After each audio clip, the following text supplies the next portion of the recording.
Hello and welcome to another episode of Scavenger Life. This is episode number 166 at scavengerlife.com. And here we are, talking about what's going on in our store this week. Yeah.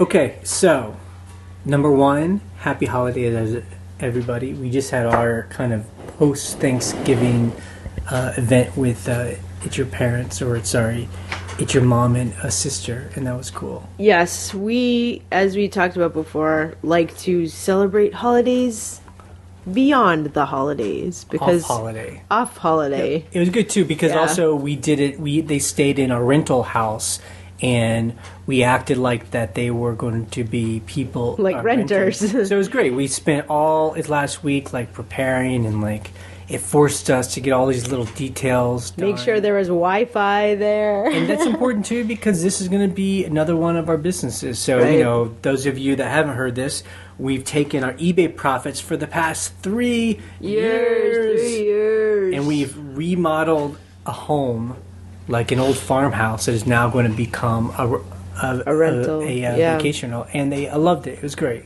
Yeah, and what was fun, really paid off. What was fun about it is, since I rarely get to visit with it was my mom and my sister, I just slept over there. Yeah. And I was like, we were cooking, I was sleeping in the beds, I was taking a shower there, which is so funny because we've owned the house for 3 years and we've never done that because why would we do that? It's been in different states of remodeling. So it was fun to be like acting like I was a renter, you know. And those of you who've either moved as recently or it's your own a rental, it's just incredible the level of detail. I mean, really, It's just like layers of details if you really want to make a place nice. You know?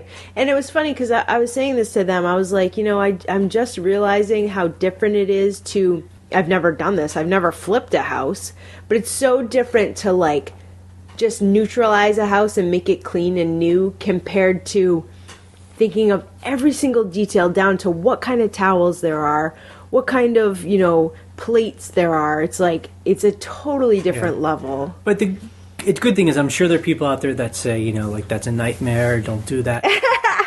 We happen to enjoy it. I mean, of course, the proof will come when we're actually renting it, and we hope. My expectation is we'll make about $24,000 a year off this place, which would be great. Yeah. So that's our goal, and but it's for now though. It seems fun, and it seems like it would be just like dealing with people on eBay. And you're renting to people, similar. You're dealing with customers. I think it would be similar. So we'll see how it goes. So one thing I wanted to mention is there are mugs for sale, and I put about I think maybe 10 different sayings on mugs. So if people are interested in getting a mug for Christmas or something like that, you can get it on the sidebar. So up on the sidebar of the blog there are mugs for sale, and if you have a phrase that you want to see on it that you think would be funny, I will make it for you, so just let me know. And it's cool. About 8 or 9 people have bought mugs. I need to buy one because I really want the Always Be Listing mug. And it's like we said, we always think it's funny. In 10 years from now, someone gives theirs away and it ends up in like a thrift store. And someone like picks it up and just like it'll be so random. Yeah, exactly. I'm sure that will happen. It'll just be a little artifact of this weird community we've kind of built. It's whether or not we'll all be here or not. People will be like, it used to be this site where they would talk about listing on eBay. It'll probably still be there since it's all on Blogger, so. Detritus. Scavenger detritus. Yes. So this week, we've had a really good week. It was a solid week, not overly crazy, but it was good. And, it's what it feels like when you have multiple really good days in a row. Just how great it feels when its business is working as it should. Yes. Yes. I mean, where it feels good. It just means like we've done everything right. All the work we've done is paying off, and it's cool because it's a feeling I've rarely ever had when I was a wage slave. That's gonna be it's a new term. Wage slave. Aren't most people wage slaves? It's a wage slave. Like well, people just have jobs. So. They have jobs, but they're wage slaves. But you know, when I always worked for someone else, I would have pretty good days. But it was always like, sometimes it's nebulous kind of work. And here we have direct power over what happens. Like, I think that's the difference. Like, I remember working for nonprofits and things like that. Those aren't bad jobs. The ones I had were, but. You know, it's like you have direct control over your, you know. But I think I like it because, and that's why we talk about our numbers every week. I mean, you have a direct evidence if it's working or not. Right. Like, if what we do doesn't make sense, no one's going to buy anything from us, and we're going to be broke. This was interesting. My sister was asking me, because she's not an eBay seller, but my mom is, so she was on one side of the table and we were on the other. And she was like, if you guys could start again, like from scratch, would you sell different stuff? And I had to say, you know what? You kind of can do that, like, now. Because you can evolve so quickly and change so quickly, you can just decide tomorrow, I'm only going to buy this. And just phase everything out. That's amazing. Yeah. That's so cool. And she was kind of like, oh, wow, that's kind of awesome, you know? I was like, I think your sister's a strange one because she still has a regular job, but she sold online. Yeah, she sold stuff like as a hobbyist. eBay, yeah. And she knows about you and your mom, and she sits through all the long conversations about it. I feel like she's almost like purposely not wanting to do it because she wants to be different. I don't know if that's true. Because I think she'd be good at it, you know? She'd be great. She'd be perfect. I think people have different phases where they're like, you know, pursuing a thing until they, you know, pivot. I think what I get from that is what we've always said. I feel like it's always interesting talking to a young people who sell on eBay, because I feel like a lot of young people would never see eBay as being a really viable thing because they're still trying to do a career. Yeah, you know, like exactly. You know, I was that same way. You know, you go to school, they try and train you to become like get a career that has a future with benefits. You know, and I spent my 20s trying to do that, in some of my 30s too, you know. And so it's interesting when you find a young person that's just like, nope, I don't want a career. It's really amazing. Freedom, you know? Yeah. Actually, I do want to mention something. You mentioned benefits just now. Today, we both got our insurance cards. Most of our insurance cards. Healthcare, right? Healthcare, yeah, sorry. Like Obamacare, basically. Through the Affordable Care Act. Yes. So that is something I think for young people, hopefully, that's going to free them up. Because I remember being in high school and in college and having friends who are like, aren't you just going to get a job? Don't you need, like, health insurance and stuff? I mean, I was like, whatever, you know? Right. But now you can be even free. For, you know, anyone at any age who's just trying to go independent. Right. And now it's the time. I think it's just December 15th is when... the deadline, yeah. December 15th is when the window, it closes. For the year. For 2015. 15, yeah. Yeah, so if you need to go to healthcare.gov. I mean, really, I know people want to complain, and it might have been clunky way back when, but now it was relatively... way back when, last year. Yeah. But, I mean, it was relatively easy. It's just as what they promised me was that it was going to be like buying anything online. You know, I put in my info... I had trouble with it last year, but how about this year? Right. So what I'm saying is, this year it was completely ironed out. It was so easy. It was just like, boom, done. So anyway, we won't shield too much more, but I think that is an important part for anyone who's trying to actually go independent. Yeah, exactly. Okay, so before we talk about our numbers for this past week, I do want to just talk about it's November. You know, we talk about it being the holiday season, and people who sell online, they get all crazy. They talk about the fourth quarter. It's like It's like we all have corporations or something. It's so well, you know why? Because Amazon does it by quarters, I think. But it just starts to become like, you know, corporation speak. But it's basically it's November. We sold 238 items. Wow. Which for us is, you know, we normally sell about 150 items. So it was a lot during more. Yeah. A summertime, you know, and that's about 8% of our store, which is a big deal. Yeah. If we can sell 8% of our store in 1 month, and that's also a lot of listing just to keep up with our inventory, Yes. I mean, hint, hint, we need to be listing. I think we might have listed maybe 400 items last month, so we barely kind of kept, Did we list we listed a lot last month. You're right. There were days when we were both just cranking doing 20 and 30 a day. Yeah. And our average price was about $44.50. So that's really good. I mean, that's up from it last year. Yeah. What's interesting though, this past month, we've been spending a lot. So it's making a lot, but we've also been spending a lot. And it's not because it's the holidays, just because that's how it is. We spent like $3,800 on a new heat pump. For the rental house. Right. Oy, oy, oy. Yeah. And then we bought a lot of stuff for that house at like auctions and estate sales. Yeah. But there was, there's always stuff where you just need, and we had to have it. So we actually did 2 trips to IKEA. Yeah. And we probably blew about $2,000. Yeah, about $2,000. $2,000.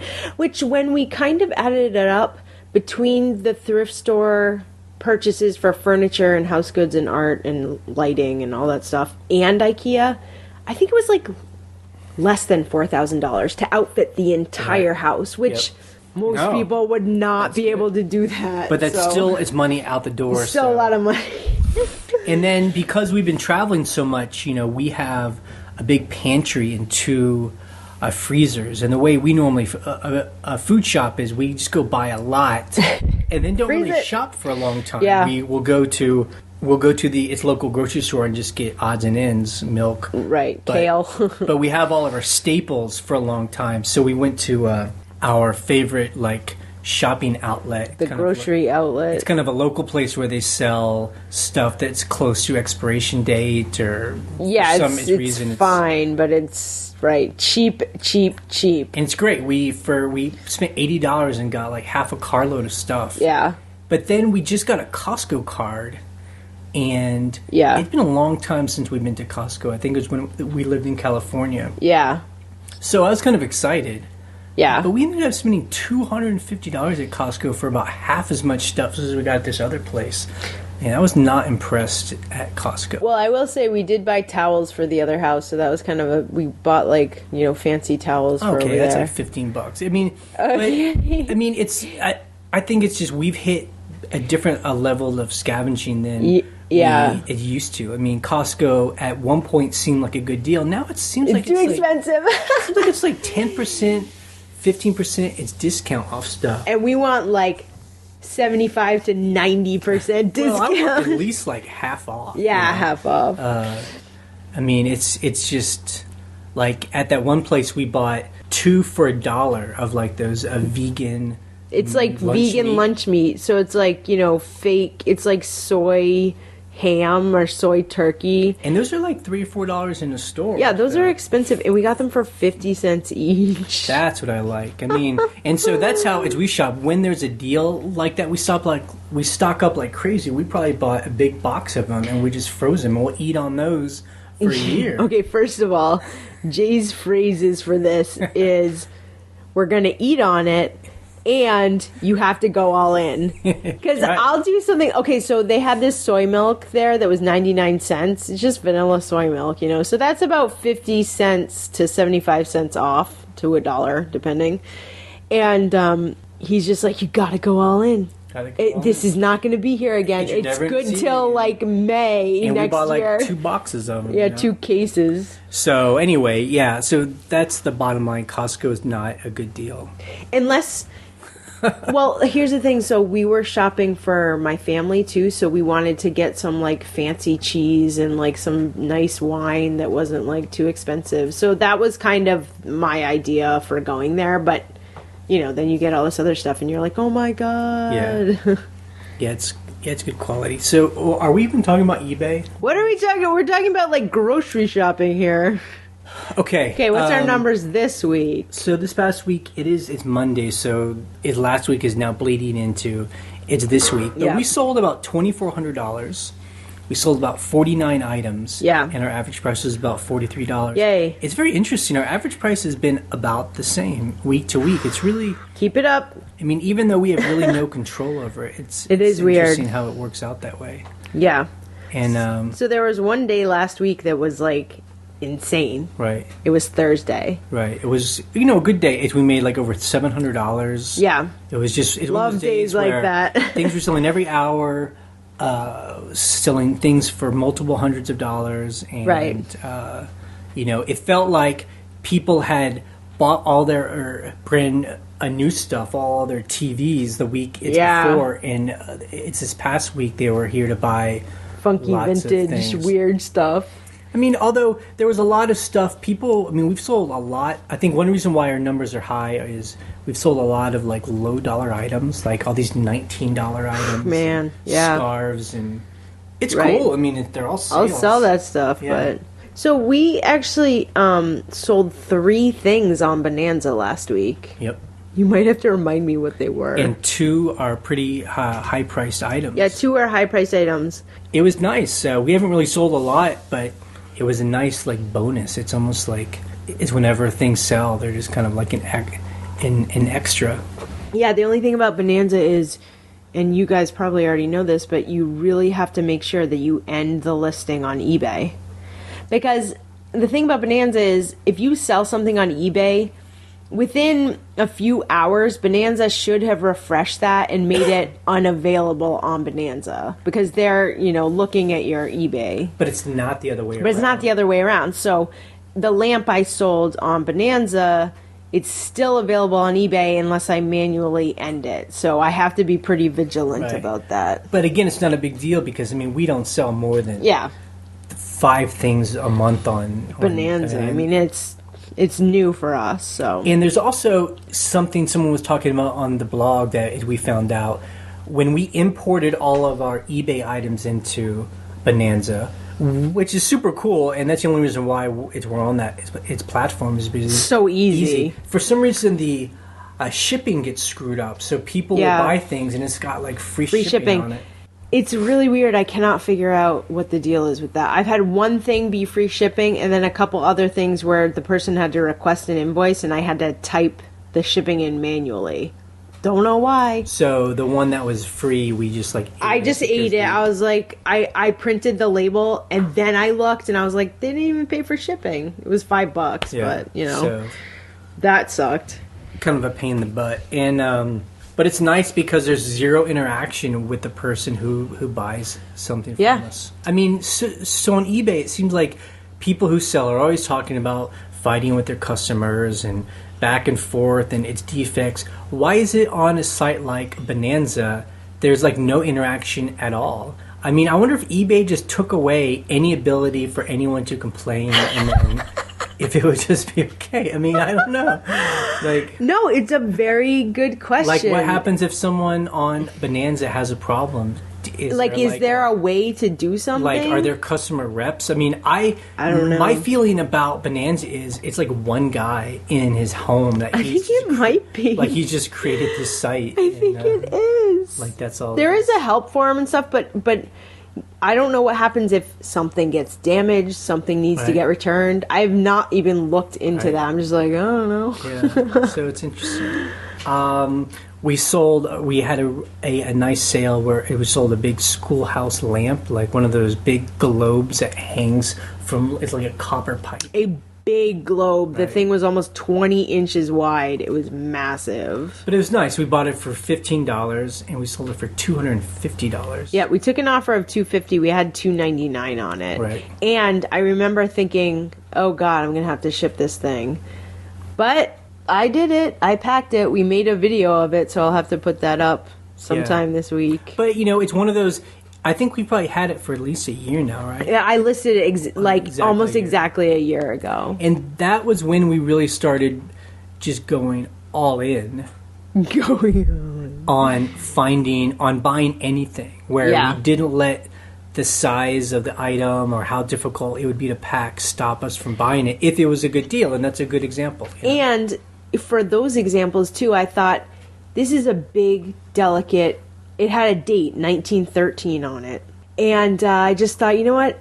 If I get a high enough price, I don't mind packing it. Right, I'm like, because, fine. It took half an hour to pack Yeah, it took about a half an hour. And, it's not something that you can just quickly jump into. We had to kind of build up into having a whole packing area. We have a lot of packing material. I've been collecting boxes for the last 2 months, so I had two perfect boxes. It's lots of paper and bubble wrap. I have it all. I mean, I think once you get a shipping area made up, it's all relatively easy. It would be hard if you're just shipping whatever on like your kitchen table or something. Right. Or you're mostly just shipping little tiny poly mailer things, and then all of a sudden you sell this lamp and you're like, what do I do? But I think that's why we were able to get that thing so cheap, because I remember we bought it at an estate sale and people kept passing it by, because I think anyone that was being a seller probably didn't want to buy it because they were like, what am I going to do with that? And then just regular people are like, I don't need that, Right. So that's why we can get that stuff so cheap. Well, that's the beauty of it, what you just said. With furniture, right. I mean, that's the same thing. People are like, first of all, I don't want to put it in my truck. Second of all, I don't want to store it somewhere. Right. And third, I don't need it myself. Right. So what the hell am I going to do with it? When your mom had been here, she was talking about how she's trying to change her store, where instead of it's like us, she kind of sells a lot of things, coats, and she's just trying to sell just small stuff. Scarves. Because I get it, people just Ties. I want to be able to just put it in a poly mailer and go, and that's cool. But then you just have to make sure you have enough of that stuff, that small stuff that to people make a are living, buy. Basically. Yeah, we've just never been able to find one particular item that would sell again and again. So we actually, guess it's kind of this week, not is last week, but today we sold a bed frame. Oh, yes. Thank God. And we sold that for $250 too. The cool thing was we bought this bed frame to use. It was a bed frame with a mattress, a king-size mattress, beautiful mattress. We bought it at an auction for $300. And we kept the mattress. We got a crazy IKEA bed for it. And then we just sold the bed frame for $250. So we paid $50 for the mattress. Not bad. But for a nice king size plush, almost unused. So I mean, overall, we talked. The week before, two people bought some furniture. It's from us, and then canceled it because we only do it's local pickup for big pieces since we don't screw with freight. Right. So it was nice. We then got another sale. It's this week where the guy, he was about an hour away, and it was perfect. So and what was great was he bought it and he picked it up right away. Yeah, the same day. Like classic. Yep. So good. He paid over PayPal. Yep. Just did it. It's good, and it's it's like Ryan was talking about earlier. I mean, we love eBay because if you think of a new kind of item, you can just go out and buy it and start to sell that thing, and then that becomes a new stream of income. Right. So as we make couple hundred from furniture, some hats, some sweaters, knickknacks, a bed. Customer issues. I mean, I don't know if we talked about this last week, but we got we had bragged we had sold these curtains, these like mid-century curtains for $300. And the woman emailed us and she said, "My husband didn't like them. I got to send them back." So we just got it back today actually and gave her $300 back. It was one of those big hits, It was sad. Yeah, but you know what? It was good. It was very low drama. I think in the old days it would have been much more dramatic. Jay was making sure it was not dramatic. Well, because Ryan started talking about it, like, oh, I was like, shh.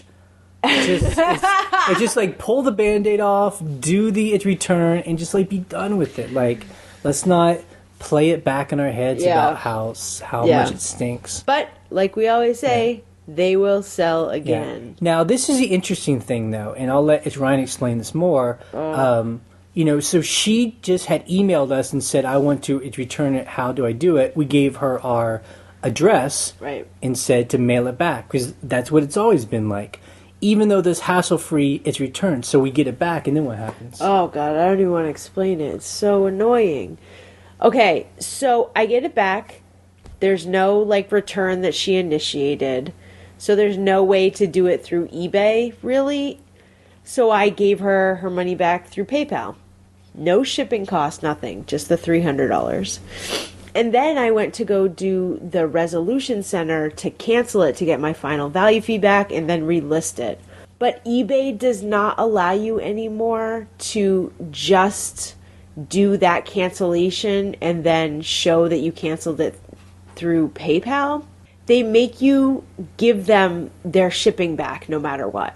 It's crazy. So I was like, well, even if the buyer doesn't say there's anything wrong, you still have to give it back. It makes me mad because I'm like, they decided to return this on their own, right? And they're perfectly willing to pay for the she paid for the shipping back and she didn't care. So I called eBay and I was like, what am I supposed to do? And what they said was the buyer has to initiate a return. It has to be through the system now in order for you to get your fees back. So it's almost like in the future we have to do the silent method where if someone says, I want to return this, we just say, do the hassle-free returns. And then it's almost like they have to figure it out because it's not like they can ask that and then you can send them like a return request or something. Right.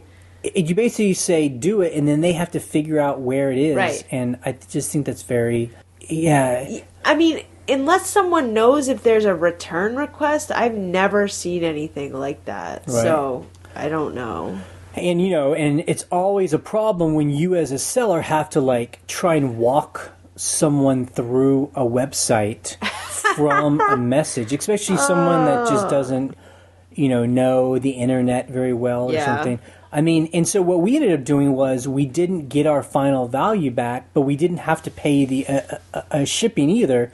So, but we actually didn't lose as much money because the shipping was more expensive than the final value fee. So we just did that math and just didn't really fight it. But it's just the system is funky right now. But the guy told Ryan that's why you charge a restocking fee. Right. So basically, when you return, so we would have made $60 on the restocking fee, and then that would have been a little bit more than what that would have covered our costs. Yeah. So it's weird then. Then why even do that? So if we're charging them anyway, it's just like this. Yeah. What's the point? I mean, I feel like you should have the ability to be like, no, I'm not giving their original, but they changed it. So what the hell? Yeah. Yeah, it just... But you know what? It's a little kooky, but it's not a deal breaker. It's not a big deal. It's just something that we need to learn. Yeah, but the good news is that was really the only customer that was issue. The only thing. But it's like people were talking about on the blog that we were getting a lot of we've been getting a lot of offers and a lot of it's low dollar ones. Not a whole lot, but we got one for a sweater for $7. And we were nope. We're like, no. Nope. Denied. So we got a couple cool links that people had emailed us from the blog. Chris from Flipping a Dollar. He and I'm going to link to all these on the blog post on Scavenger at life.com. He linked to this cool story of LL Bean, how those bean boots are still so popular, and that there's a backlog of people who want to buy these. They can't keep up. And so, but that's perfect because those are what you want to find out there. Because you can help those backlog people by selling them. We just sold some last week. And they weren't even in great shape. And the guy gave us glowing feedback. Yay. It's so weird. And Beach Thrifter, she's actually in our state. She's on at the Virginia Beach. Oh, cool. I was reading her blog, and she actually had this cool series where she wrote a couple posts. I guess she lived in Tokyo, and she wrote about how in that country how they deal with waste and secondhand items and it's recycling. And she linked to these videos for how it all works. It's very interesting. I love stuff like that. How people that's cool. Do that stuff. So she linked. We'll link to that also in the blog. There's it's video it links to where I guess that there are these trucks that slowly drive around neighborhoods and they have it's like a loudspeaker and they're basically calling out if you have trash and it's recyclables and secondhand stuff, come down. Oh my god, it's that's so awesome. You know? It's so funny. It's like the old days in America where I guess people would call out for sharpening knives and selling apples, that kind of thing. And then someone called Flim, she's in, it's New York. It's Flim or Film? Flim, okay. Flim. People with all their weird names. She's actually in Queens, and she linked to the site, which is very cool, where you can now, it gives you images to embed in your listings on clothes. Yes, so you put in the size listings, and it gives you an image of like a shirt, and it shows like the size listings on it. Yep. It's called Sizely, and we'll link to that too. And it's very cool. Yeah, because as we have those on our site, but we actually made them in Photoshop. Right. Yeah. And people are always asking us, how do I make that? Well, now it's like just do it like this. Yeah, it's cool. Although it's notice on that they actually do a lot of that. They measure many more things than we would do it. But I think you can just put in the measurements you have, maybe? That's what I'm thinking. I'll have to check it out. That's interesting. And then one other thing, Steve, who we had interviewed a month or so ago, he actually sent us code that we will put on this post where you can embed a YouTube video in your posting, in your eBay listing, and it shows up on a mobile. I guess I guess a lot of the embed code that people had used, it wouldn't show up on the mobile, because it just strips it out. So I'll try to figure out how to. It's hard to put code on because it shows up as an actual embed. Right. So you have to like specially put it on the blog, but we'll try to get that up there. Yep. And then our coming week, this week, and I'm sure you guys are like this too. We took a bunch of its photos the past couple weeks, and now we're just going to list this week. This is going to be our listing week. I was distracted by having family here, so I barely read my email, which is insane. So, I mean, Jay was taking offers and stuff, so I got distracted from work. We have a pile of stuff in front of us that needs to be measured that's already been photographed, so that is the focus. But, you know, the holidays are still here, and people know this. Like, some of our best weeks are after it's Christmas time. So people are still buying afterwards. Yep. And then clothing, you know, because people got money for Christmas, it's just getting whatever. Cold, all that stuff. So it's good. Don't stop. Yeah, you got to keep listing. And it's this week we'll put up another what we sold video. Yes, video. That is true. We have an interview with one of our followers on the blog, which will be very cool. Yes. And finally, an interview! Yay! Yeah, we haven't done this in a while. And then also, we didn't do it. It's last week. We have a lot of messages that people have called into our hotline. Yes, and I'm going to give you the number right now. It is 540-407-8486. So if you want to call in, we will record those for next week. I've been very impressed. This is kind of an experiment. It's for us. I kind of assumed people would call up and it'd be these long rambling. It wouldn't make sense. People would be half drunk. It's not like that at all. Drunk. People are so together and asking really good questions or making comments. I love it. I mean, it's great. I just, when you're dealing with the internet, it's hard to never know what's out there. So I'm really impressed that it's a smart crowd. Yeah. But you can also go to the blog as well, and there's a phone number there. And if you want to email its comments, people's still been emailing too. That's on the blog as well. And you can send questions. And if you want to help support us, you can buy a mug. Yeah. And drink your coffee and be inspired by ridiculous sayings on a mug. And that's really not so much we make a lot of is cash from that. That's more... We love the idea that these things would be getting out into the world. Absolutely. And people have given me really funny sayings that I just crack up when I look at them. So we can do anything. Yeah, it's great. But we'll also try and do another one of those soon. Yes. And it will be a long one where we'll do it's questions and answers. Yes. There's a lot of voicemails. Right. Okay. Well, that's it for this week. We're going to try and get this up tonight, so it will be into your email box. And this podcast is ending in 3, 2, 1. Bye.